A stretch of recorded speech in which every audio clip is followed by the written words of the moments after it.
الحمد لله رب العالمين والصلاة والسلام على رسوله الكريم نبينا محمد وعلى آله وأصحابه أجمعين وعلى من تبعه بإحسان إلى يوم الدين أما بعد. கண்ணியமிக்க சகோதர சகோதரிகளே, இஸ்லாம் நமக்கு சொல்லக்கூடிய அழகிய நற்குணங்களை நாம் பார்த்து வருகிறோம். அந்த வரிசையில் இந்த வகுப்பில் நாம் இன்ஷா அல்லாஹ் பார்க்க இருக்கும் தலைப்பானது தாய் தந்தை விஷயத்திலே, பெற்றோர் விஷயத்திலே நாம் பேண வேண்டிய ஒழுக்கங்கள் என்ன, நற்குணங்கள் என்ன.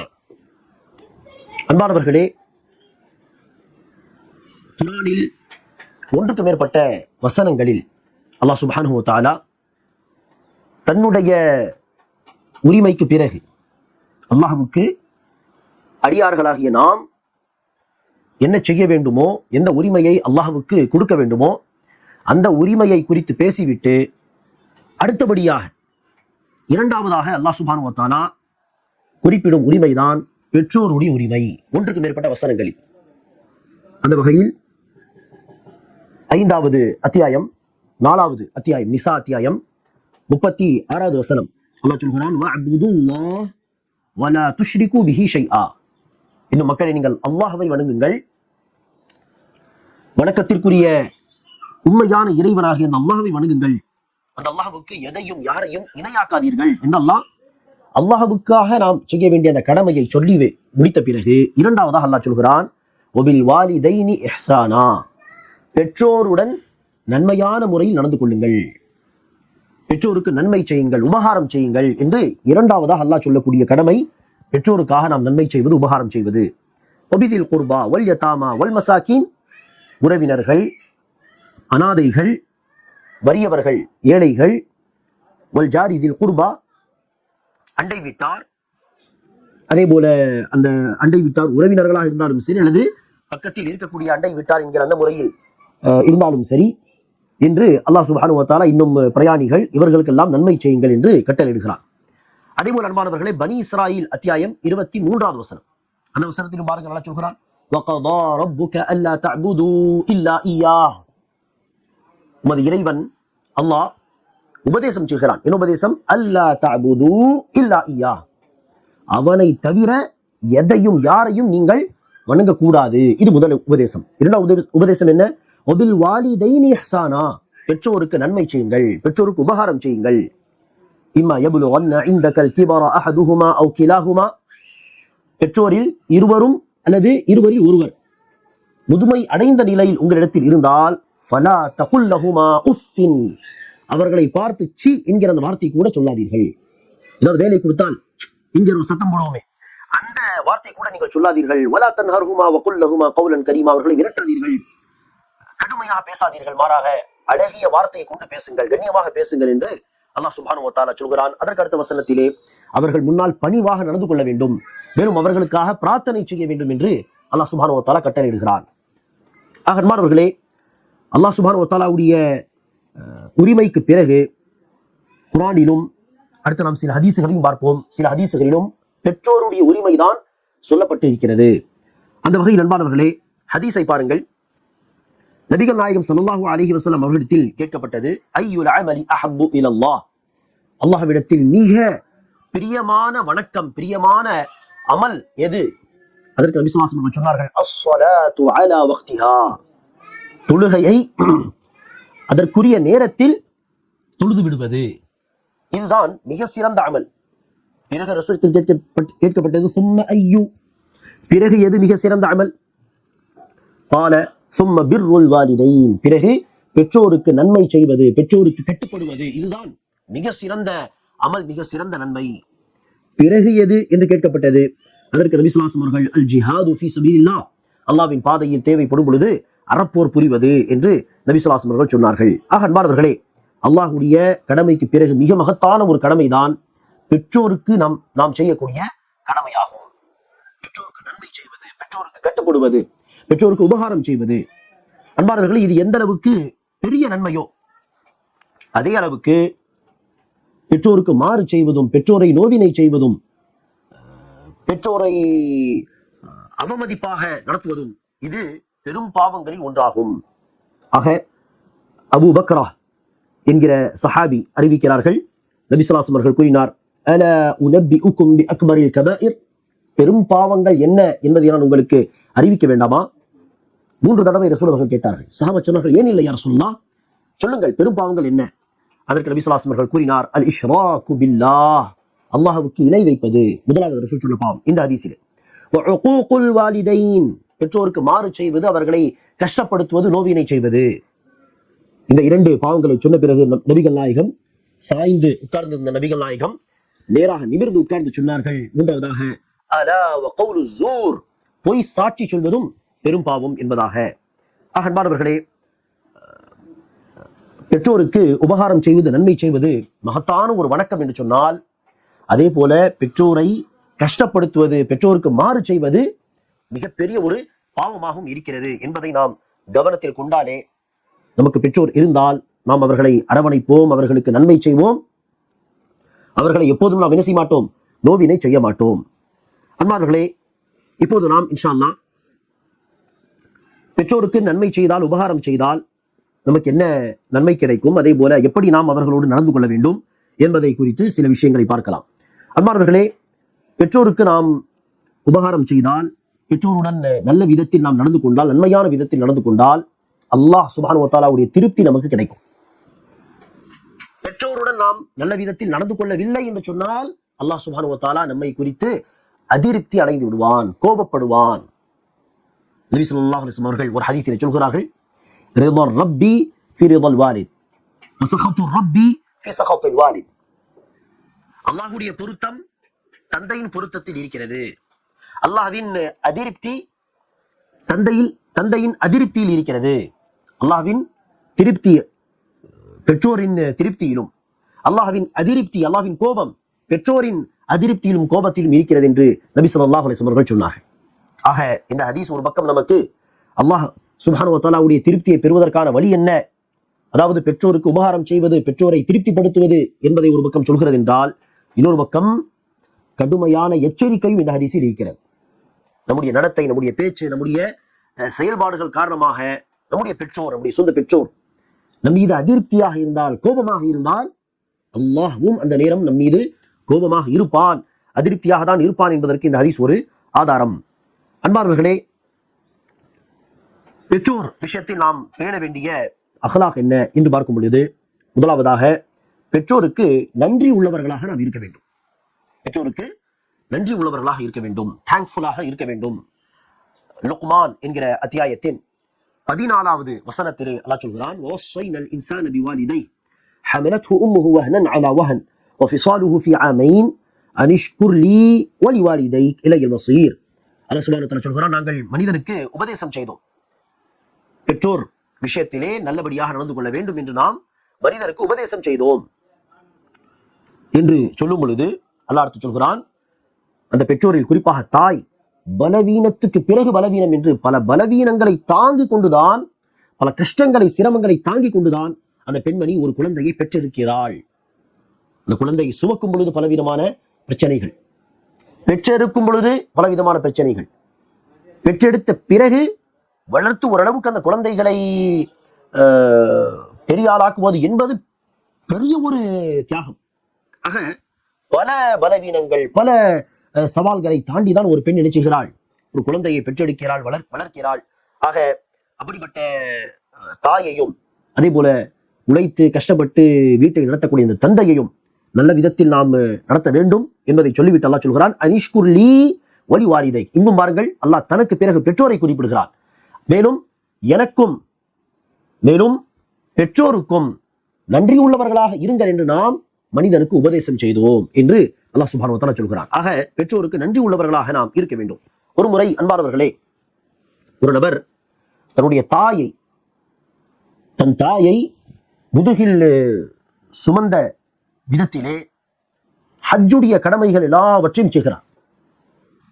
கஅபத்துல்லாவை சுற்றி வலம் வருவது, சஃபா மர்வா என்கிற 2 மலைகள் மத்தியில் ஓட்டம், சை செய்வது, கற்களை எறிவதற்காக தாயை சுமந்து செல்வது, இப்படி எல்லா விஷயங்களையும் தாயை சுமந்தபடி செய்கிறார்.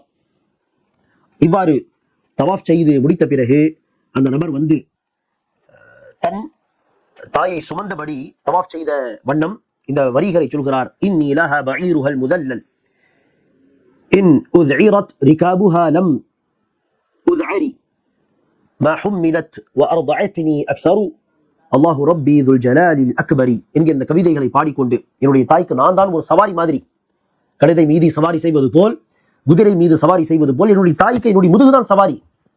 நான் அவளை சுமந்து கொண்டே இந்த வேலைகளை செய்வேன். அந்த சவாரி, அந்த ஒட்டகம் அல்லது குதிரை இல்லாமல் போனாலும் நான் இல்லாமல் போக மாட்டேன். என்னுடைய தாய்க்கு எப்போதும் என்னுடைய முதுகு சவாரியாக இருக்கும் என்று இந்த வரிகளை பாடிக்கொண்டே நினைச்சுகிறார், தவாஃப் செய்கிறார்.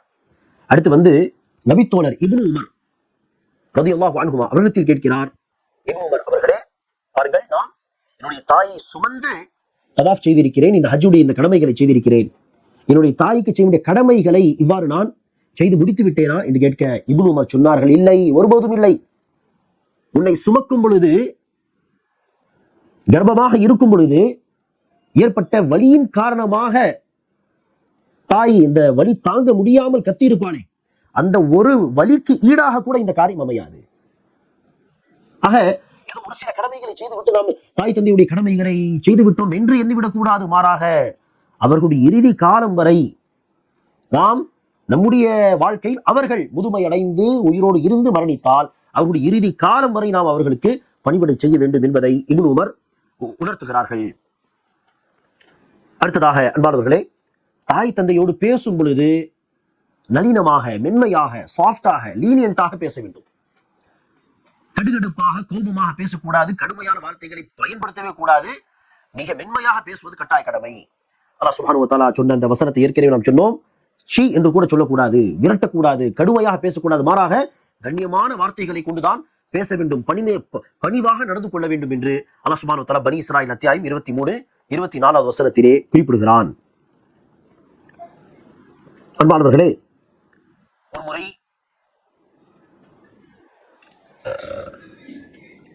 தொய்சலா என்பவர் அவர் சொல்கிறார்கள், ஒரு முறை இப்னு உமர் என்னிடத்தில் கூறினார், அத்தஃப்ரக் மினன் நாரி வ துஹிப்பு அன் தத்குலல் ஜன்னத, நீ நரக நெருப்பை குறித்து பயப்படுகிறாயா, மேலும் சொர்க்கத்தில் நுழைய வேண்டும் என்று நீ ஆசைப்படுகிறாயா என்று கேட்க, ஆம், அல்லாஹ்வின் மீது ஆணையாக நான் சொர்க்கத்துக்கு செல்ல வேண்டும், நரகத்தை விட்டு நான் பாதுகாக்கப்பட வேண்டும் என்று நான் விரும்புகிறேன் என்று சொன்னதும் அவர்கள் சொன்னார்கள், அஹய்யுன் வாலிதாக், உன்னுடைய தாய் தந்தை உயிரோடு இருக்கிறார்களா? அதற்கு நான் சொன்னேன், இந்தி உம்மி, என்னுடைய தாய் உயிரோடு இருக்கிறார்கள், தந்தை வஃபாத்தாகி விட்டார். அதற்கு சொன்னார்கள், ஃபவல்லாஹி லவ் அலன்த லஹல் கலாம் وأطعمتها الطعام لتدخلن الجنة مجتنبت الكبائر.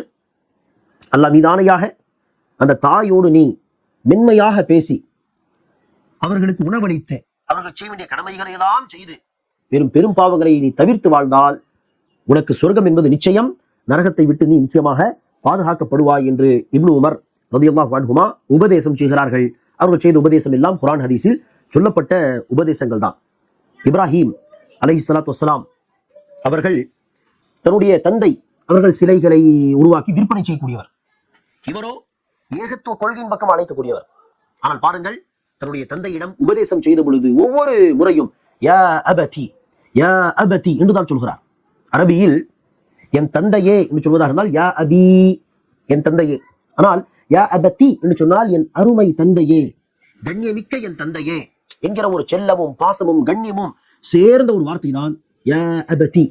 ஆக யா அபி, என் தந்தையே என்று மாத்திரம் சொல்லாமல் யா அபதி, யா அபதி என்று இப்ராஹிம் அலைஹிஸ்ஸலாம் தன் தந்தையை நோக்கி பேசியதாக அல்லாஹ் சொல்கிறான். ஆக அன்பானவர்களே, தாய் தந்தையை கண்ணியப்படுத்துவது, அவர்களோடு பேசும் பொழுது மென்மையாக பேசுவது, இது நம் மீது மிக பெரிய ஒரு கடமையாக இருக்கிறது. ஆனால் இன்று நவுது பில்லா சில பேர் தாய் தந்தையோடு பேசும் பொழுது கடுகடுப்பாக பேசுவதும், குரலை உயர்த்தி பேசுவதும், தாய் தந்தையை விட நம்முடைய குரல் உயரும் விதமாக நவுது பில்லாஹி மின் தாலிக் குரலை உயர்த்தி பேசுவதும், இதையும் தாண்டி சில துர்பாக்கியசாலிகள் தாய் தந்தையை திட்டுவதும் நவுது பில்லாஹ் இப்படி எல்லாம் செய்கிறார்கள். அல்லாஹ் சுப்ஹானஹு வ தஆலாவை அஞ்சிக் கொள்ள வேண்டும் இந்த விஷயத்திலே. அடுத்தது அன்பானவர்களே, தாய் தந்தை விஷயத்தில் நாம் நடந்து கொள்ள வேண்டிய இன்னொரு முக்கியமான அஹ்லாக் தான், ஒரு நல்ல குணம்தான் அவர்களுடைய கோபத்தை குறித்து நாம் பயப்படுவதும், அவர்கள் அதிருப்தியாக அல்லது நம் மீது ஏதோ கோபமாக இருந்தால் உடனே அவர்களை திருப்திப்படுத்த முயற்சிப்பதும், விரைந்து ஓடுவதும், இது நாம் பேண வேண்டிய மிக முக்கியமான ஒரு விஷயம். நம்முடைய ஒரு பேச்சின் காரணமாகவோ, நம்முடைய ஒரு செயலின் காரணமாகவோ தாய் அல்லது தந்தை அல்லது இருவரும் நம் மீது கோபமாக இருந்தால், அதிருப்தியாக இருந்தால், உடனே நாம் சொன்ன அந்த ஹதீஸை நினைவு கூற வேண்டும். அல்லாஹுடைய அதிருப்தி, அல்லாஹுடைய திருப்தி பெற்றோரின் திருப்தியிலும் அல்லது தந்தையின் திருப்தியிலும், தந்தைங்கிற வார்த்தை ஹதீஸில் வந்திருந்தாலும் நாம் தாயை சேர்த்துக் கொள்ளலாம். அடுத்து அல்லாஹ்வின் அதிருப்தி தந்தையின் அதிருப்தியிலும் இருக்கிறது, கோபத்திலும் இருக்கிறது. அந்த ஹதீஸை நினைவு கூற வேண்டும். ஆக தாய் தந்தை நம் மீது கோபமாக இருக்கிறார்கள், அதிருப்தியாக இருக்கிறார்கள் என்பதை நாம் உணர்ந்தால், அல்லாஹ்வும் இந்த நேரம் நம் மீது அதிருப்தியாக கோபமாக இருப்பான் என்பதை உணர்ந்து உடனே அவர்களை திருப்திப்படுத்த, அவர்களை சந்தோஷப்படுத்த நாம் முற்பட வேண்டும், மன்னிப்பு கேட்க வேண்டும்.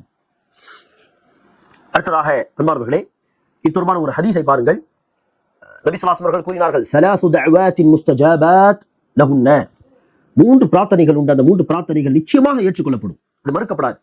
லா ஷக்க ஃபீஹின்ன, அந்த பிரார்த்தனைகள் நிச்சயமாக ஏற்றுக்கொள்ளப்படும் என்பதில் சந்தேகம் இல்லை. முதலாவது, அநீதி இழைக்கப்பட்டவர், அநியாயக்காரனுக்கு எதிராக செய்யக்கூடிய பிரார்த்தனை, அது நிச்சயமாக ஏற்றுக்கொள்ளப்படும். வதஅவத்துல் முசாஃபிர், பிரயாணி பயணத்தில் செய்யக்கூடிய பிரார்த்தனை நிச்சயமாக ஏற்றுக்கொள்ளப்படும். வதஅவத்துல் வாலிதி அலா வலதிஹி, தந்தை தன்னுடைய மகனுக்கு எதிராக செய்யக்கூடிய பிரார்த்தனை, பத்துவா என்று சொல்லுவோம், சாபம், சபிக்கிறது. தாய் தந்தை நாம் அவர்களை கஷ்டப்படுத்தி அவர்கள் நோவினை அடைந்த நிலையில் நம்மை சபித்து விட்டார்களே, ஆனால் அல்லாஹ் பாதுகாக்க வேண்டும், அது நிச்சயமாக ஏற்றுக்கொள்ளப்படும் என்று நபி ஸல்லல்லாஹு அலைஹி வஸல்லம் சொல்கிறார்கள். ஆக அதிருப்தியாக கோபமாக அவர்கள் இருந்தால் உடனே பயந்து அவர்களை திருப்திப்படுத்த முயற்சிக்க வேண்டும். அதே போல அன்பார்ந்தவர்களே, அவர்களுக்கு நம்மால் இயன்ற வரை பணிவிடைகள் செய்ய வேண்டும். அவர்களுக்கு என்ன தேவை, என்ன வேலை செய்து தர வேண்டும் அவர்களுக்கு என்று பார்த்து அவர்களுக்கு நாம் பணிவிடை செய்ய வேண்டும். நபி ஸல்லல்லாஹு அலைஹி வஸல்லம் அவர்களிடத்தில் ஒரு தோழர் வந்து கேட்கிறார், அல்லாஹ்வின் தூதரே, நீங்கள் போருக்காக புறப்பட்டால் நானும் உங்களோடு சேர்ந்து பயணித்து போரில் கலந்து கொள்ள விரும்புகிறேன், உங்களுடைய ஆலோசனை என்ன, நான் வரலாமா என்று கேட்க, நபி ஸல்லல்லாஹு அலைஹி வஸல்லம் அவர்கள் கேட்டார்கள், உங்களுக்கு தாய் இருக்கிறார்களா? அவர்கள் சொன்னார்கள், ஆம் யா ரசூலல்லாஹ், தாய் இருக்கிறார்கள். அநேகமாக அந்த நபி தோழருடைய வீட்டிலே தாய்க்கு பணிவிடை செய்வதற்கு இவரை விட்டால் யாரும் கிடையாது, தாய்க்கு இவர்தான் பணிவிடை செய்ய வேண்டும், அப்படிப்பட்ட ஒரு சூழ்நிலை ரசூலுக்கும் அநேகமாக தெரிந்திருக்கும். கேட்டார்கள், தாய் இருக்கிறார்கள்? ஆம் இருக்கிறார்கள். ரசூல் சொன்னார்கள், சென்று தாய்க்கு பணிவிடை செய்வதில் நீங்கள் போராடுங்கள், களத்தில் வந்து நீங்கள் இப்போதைக்கு போராட தேவையில்லை, தாய்க்கு பணிவிடை செய்வதில் நீங்கள் போராடுங்கள். ஃபைனல் ஜன்னத தஹ்த கதமைஹா, சொர்க்கம் தாயின் காலடியில் தான் இருக்கிறது என்று நபி ஸல்லல்லாஹு அலைஹி வஸல்லம் அவர்கள் அழகான ஒரு உபதேசத்தை சொன்னார்கள். ஆக அவர்கள் உயிரோடு இருக்கும் காலம் எல்லாம் அவர்களுக்கு பணிவிடை செய்வது, அதே போல் அன்பார்ந்தவர்களே, அவர்கள் இறந்து விட்டால் அவர்களுக்காக பிரார்த்தனை செய்வது, இது அல்லாஹ் ரசூல் கட்டளையிட்ட ஒரு விஷயமாகும். அல்லாஹ் சுப்ஹானஹு வ தஆலா பனி இஸ்ராயீல் அத்தியாயம் 24வது வசனத்தில் சொல்கிறான், வகுர் ரப்பிர்ஹம்ஹுமா கமா ரப்பயானி ஸகீரா, என் இறைவா, நான் சிறு பிள்ளையாக இருக்கும் பொழுது எப்படி கருணையோடு என்னுடைய தாய் தந்தை என்னை வளர்த்தார்களோ, அதே போல் நீயும் என் தாய் தந்தை மீது, பெற்றோர் மீது கருணை காட்டுவாயாக என்று துஆ செய்யுங்கள் என்று அல்லாஹ் நமக்கு சொல்லித் தருகிறான். அதே போல நபி ஸல்லல்லாஹு அலைஹி வஸல்லம் அவர்கள் ஒரு ஹதீஸிலே சொல்கிறார்கள், ஒரு மனிதர் இறந்து விட்டால் அந்த மனிதருக்கும் அவருடைய அமல்களுக்கும் உள்ள தொடர்பு முறிந்துவிடும். தன்னுடைய வாழ்க்கையில் என்ன அமல் செய்தாரோ அதற்கான கூலி தான், அடுத்து எந்த கூலியும் கிடையாது. 3 நன்மைகளை தவிர.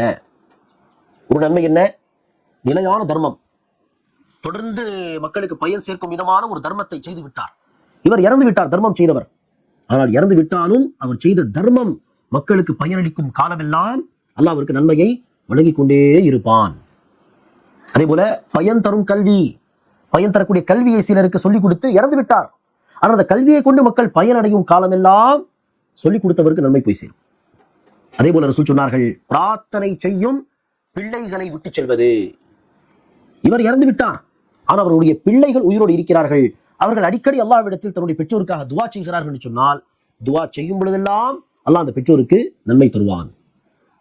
அன்பானவர்களே, பெற்றோருக்காக நாம் அவசியம் பிரார்த்தனை செய்ய வேண்டும். அதே போல நம்முடைய பெற்றோர் அல்லது பெற்றோரில் ஒருவர் இறந்து விட்டார்கள் என்று சொன்னால் அவர்களுக்காக நாம் தான தர்மங்கள் செய்ய வேண்டும், அவர்களுக்காக சதகாத்துகள் தர வேண்டும், அவர்களுக்காக சதகாத்துகள் தந்து அவர்களுக்கு நன்மை சேர்க்க முயற்சிக்க வேண்டும். தாய் தந்தை சார்பாக அவர்கள் இறந்து விட்டால் சதகா தருவதற்கான அனுமதியும் மார்க்கத்தில் உண்டு.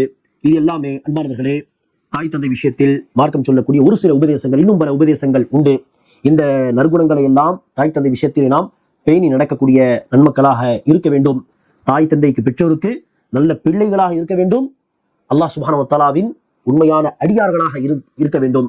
இருந்து இந்த விஷயங்களை எல்லாம் கடைபிடித்து நடக்கக்கூடிய மக்களாக நாம் ஆக வேண்டும். அல்லாஹ் சுப்ஹானஹு வ தஆலா அனைவருக்கும் சொல்வதை விட கேட்பதை விட சொல்லக்கூடிய கேட்கக்கூடிய இந்த நல்ல விஷயங்களை எல்லாம் வாழ்க்கை நடைமுறைப்படுத்தக்கூடிய பாக்கியத்தை தருவானாக. ஆமீன். அஸ்ஸலாமு அலைக்கும் வரஹ்மத்துல்லாஹி வபரகாத்துஹு.